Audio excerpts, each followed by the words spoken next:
Provider est la solution de gestion d'état la plus populaire et la plus simple à utiliser avec Flutter. Son rôle est de faciliter l'accès à un état, une donnée qui peut changer, comme par exemple la valeur d'un compteur, depuis n'importe quel point de l'application. Et ceci tout en garantissant que seuls les widgets qui vont écouter cet état pourront se reconstruire lorsqu'ils vont changer. Vous pouvez aller voir la documentation sur votre navigateur préféré, vous allez sur pub.dev, vous tapez Provider et vous allez tomber là-dessus. Vous allez tomber sur le Provider, vous aurez toute la documentation, tous les changements, des petits exemples que vous allez pouvoir utiliser. Nous, on va faire ici la première utilisation de Provider, une introduction à Provider, et nous allons voir le Change Notifier qui va être la classe qui va pouvoir notifier les états, et nous allons voir surtout la méthode Notify Listener qui va pouvoir crier sur tous les widgets qui écoutent « Hey, j'ai changé, modifie le widget ». Vous êtes prêts? Allez, donc pour ceci, ce qu'on va faire, c'est qu'on va prendre un projet Flutter. Vous voyez que j'ai un projet Flutter tout simple. Et la première chose qu'on va vouloir faire, c'est aller sur notre terminal et faire un Flutter pub add. Et on va rajouter le provider, évidemment. Donc, je rajoute ce provider. Une fois qu'il est ajouté, je peux faire un Flutter pub get.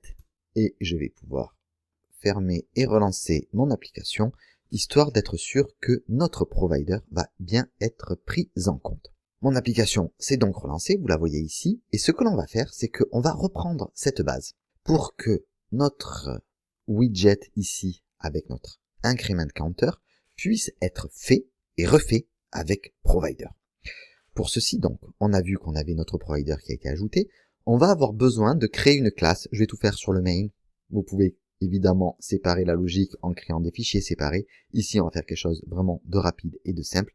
Et ici, je vais avoir une classe qui va être un modèle, donc un counter modèle, et qui va hériter d'un change notifier. Et donc, en fait, ce change notifier va pouvoir notifier les changements d'éléments.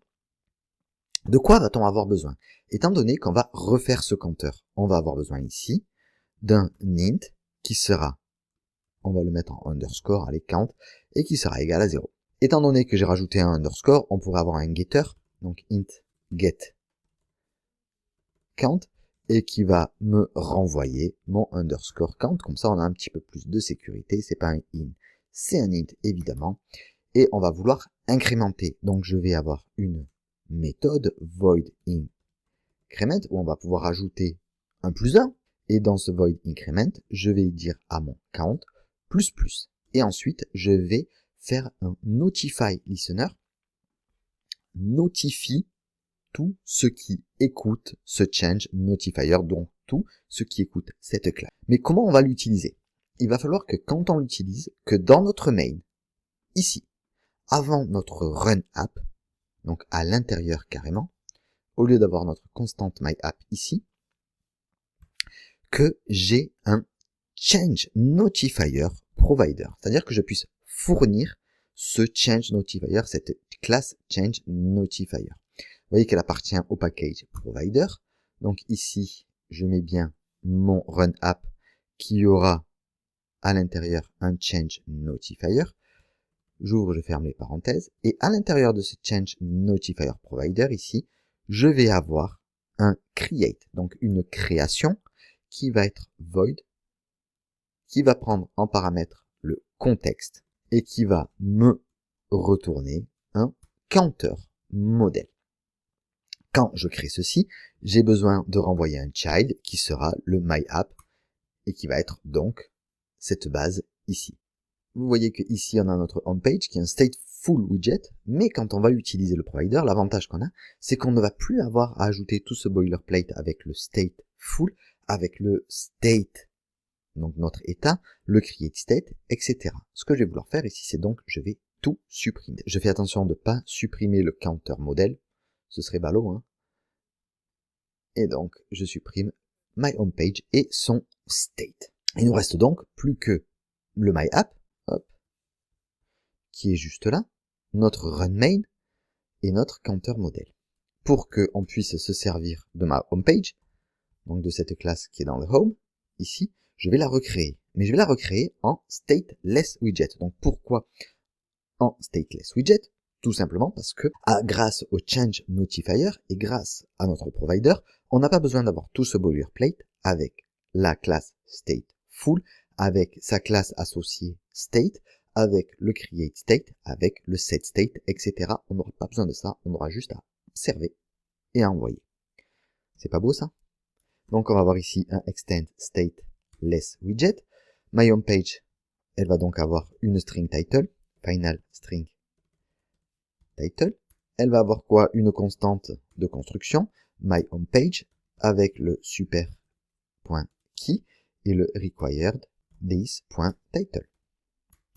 On va avoir besoin d'un build context où on va retourner un scaffold et une fois qu'on a retourné ce scaffold, si je relance, attention, hop, on a quelque chose de vide. Parfait. On pourrait avoir ici une app bar avec une app bar qui aura un title qui sera un texte avec title. Ok. On est pas mal. On pourrait rajouter une petite background color. Ouais. Allez.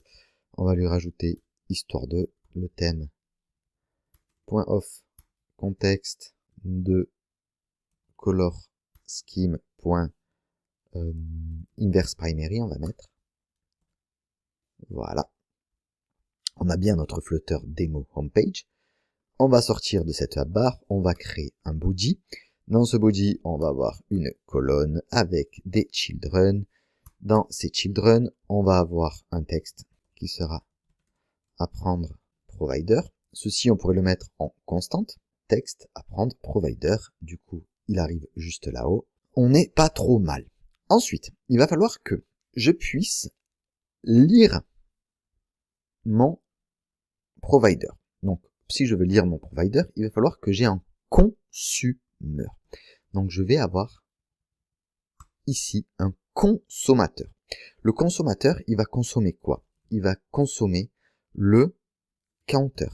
Donc, il consomme counter model. Vous voyez qu'on a un builder à l'intérieur. Ce builder, il va avoir besoin évidemment du contexte, du counter, étant donné qu'on a notre counter model, et il va avoir un enfant.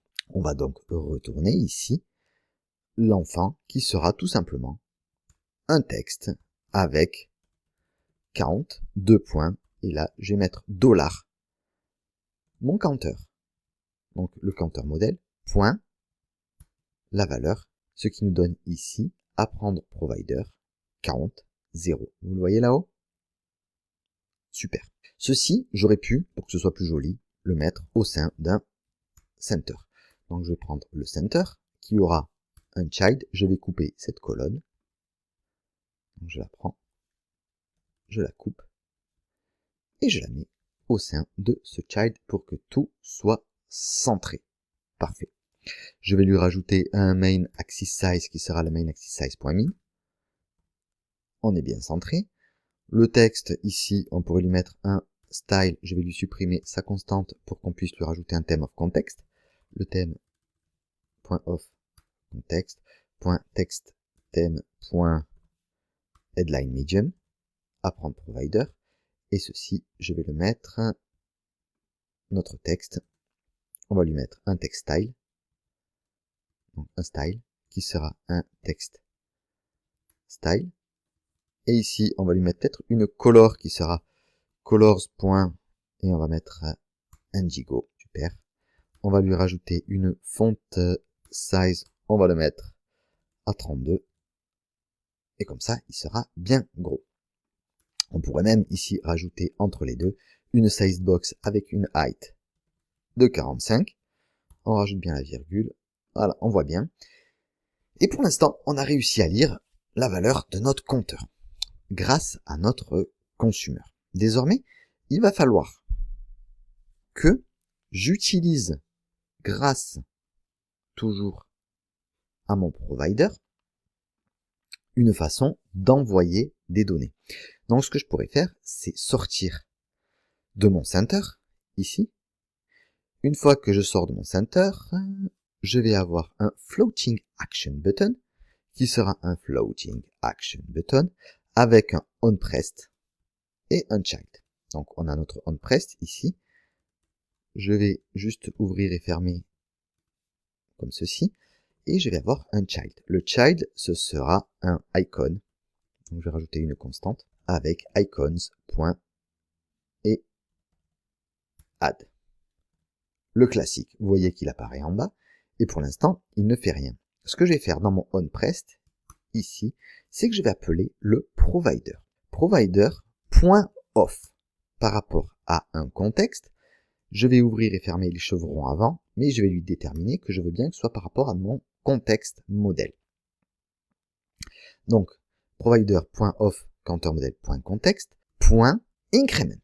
C'est-à-dire que je vais récupérer ce counter modèle, je vais récupérer le contexte de mon widget et de mon application, et je vais lui demander d'incrémenter. Ce qui veut dire que ici, si j'appuie, il ne fonctionne pas. Pourquoi? Parce qu'en fait, il va manquer une chose. Il va manquer que dans mon provider of counter model, entre parenthèses contexte, que je rajoute une valeur. Et vous allez peut-être le voir là, si je viens en surbrillance. Hop, il me demande le build context, et sur mon provider, peut-être ici, ils vont me demander si je vais vouloir écouter.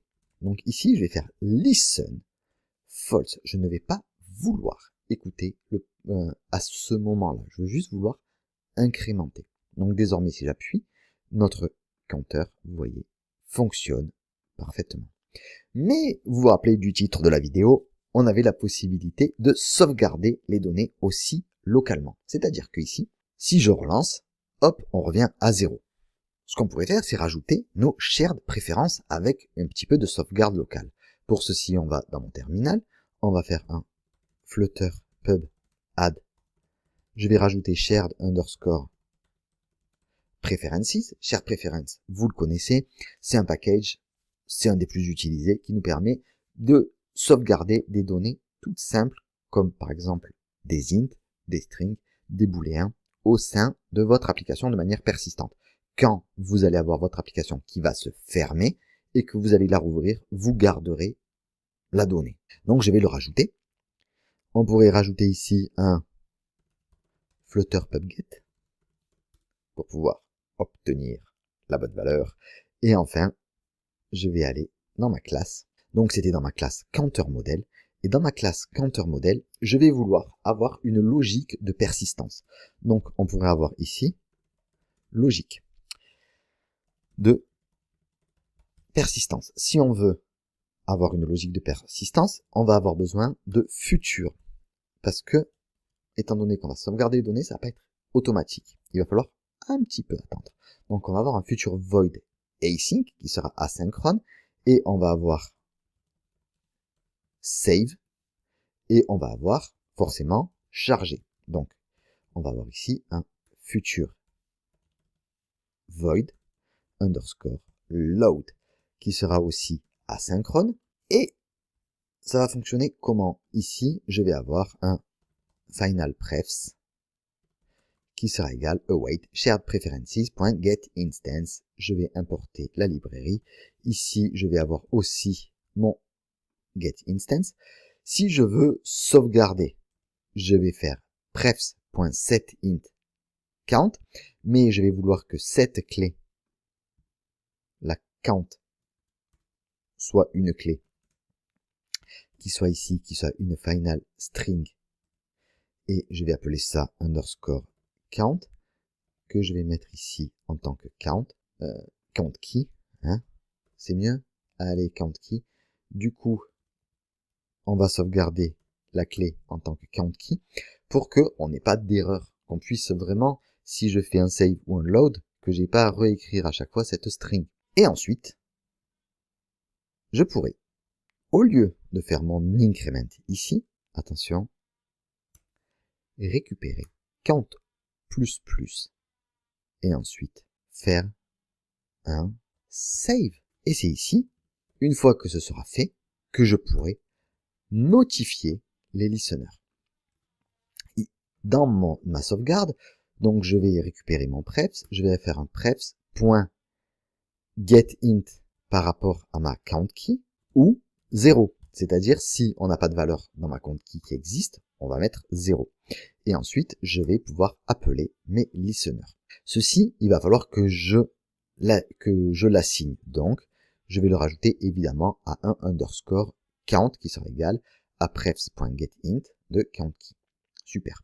Il va me falloir aussi une dernière chose. Il va falloir que quand l'application se charge, quand l'instance de mon counter est appelée, que je puisse se charger, loader. Donc, je vais appeler mon counter model et dans mon counter model, je vais faire un load. Ouais. Maintenant que mon application est relancée, que je suis sûr que Provider fonctionne, que je suis sûr que notre shared preference a été pris en compte, j'appuie 1, 2, 3. Si désormais je veux relancer mon application, vous voyez qu'on reste bien à 3. Et on pourrait même aller un petit peu plus loin et avoir une fonction reset, c'est-à-dire au lieu d'avoir increment, avoir un void reset counter et que ici, je dise que count sera égal à 0 et je vais pouvoir sauvegarder à nouveau la chose. Ce qui signifie que dans ma colonne ici, je sors de ce consumer et ici, je pourrais avoir disons un elevated button où je vais avoir un child qui sera juste un texte. Donc, un constant texte remise à 0. Et dans mon onPressed, je vais faire un provider. Provider de quoi? De off contexte, mais de counter model. Point contexte, et je vais rajouter aussi le listen false pour pas qu'on voit qu'il y a eu une erreur comme tout à l'heure. Et là, je vais faire un reset counter. Donc, ce qui veut dire qu'ici, j'ai désormais mon bouton remise à 0. Si j'appuie dessus, on est bien à 0. Je peux relancer. Hop, on est bien à 3. 4. Je relance, on est bien à 4. Si j'appuie remise à 0, on est bien à remise à 0. Donc, on a pu bien évidemment se servir de notre provider. Voilà, n'hésitez pas à vous amuser un petit peu avec. Moi, je vous dis à très vite pour de nouvelles vidéos.